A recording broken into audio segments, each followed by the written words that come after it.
নমস্কার বন্ধুগণ, আজ আমি যাচ্ছি রক্তদান করতে। গ্রীষ্মকালে প্রচুর রক্তের ঘাটতি পড়ে হসপিটালে। শিবিরে ঢুকেই দেখি লোকগীতি চলছে, বিভিন্ন সচেতনমূলক গান দিয়ে মাতিয়ে রেখেছে ফটিকদা। এরপর আমি নাম রেজিস্টার করলাম।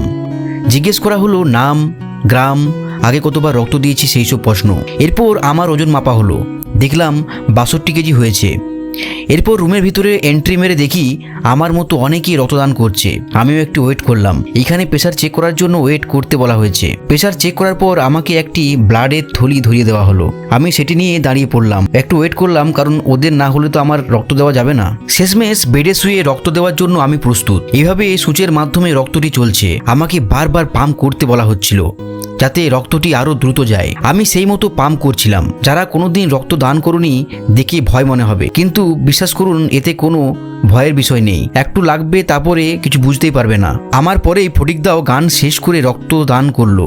রক্তদান শেষে আমাদের একটি গ্লাসে হরলিক্স দেওয়া হলো। তারপর একটি সুন্দর ব্যাগ দেওয়া হয় টিম নিঃস্বার্থ থেকে। এই ব্যাগের উপর লেখা ছিল, মানব প্রকৃতিতে ভালোবেসে আপনিও একজন নিঃস্বার্থ সদস্য হতে পারেন। এই ব্যাগের ভিতর রয়েছে একটি জলের বোতল, কেক, সেও ভাজার প্যাকেট, কলা, আপেল আর সেদ্ধ ডিম। এই রক্তদান শিবিরে সহযোগিতা করছিল জয়দেব, অম্বরীশ, শশাঙ্ক, বিশ্বজিৎ, আমরাও একসাথে রক্ত দিয়েছিলাম। এরপর সব শেষে দুপুরের খাবার ব্যবস্থাও ছিল। মাংস ভাত খেয়ে এরপর আমি বাড়ির পথে রওনা দিলাম। তবে একটি জিনিস মিস করে গিয়েছিলাম। অনুষ্ঠান শুরুর দিকে ব্লকের বিডিও সাহেব, থানার আইসি সাহেব এবং ব্লক সভাপতি এসেছিলেন। তখন আমি উপস্থিত থাকতে পারিনি। আমি একটু পরে যাই। আজকের এই ব্লগটি এখান পর্যন্তই। ভালো থাকবেন সকলে।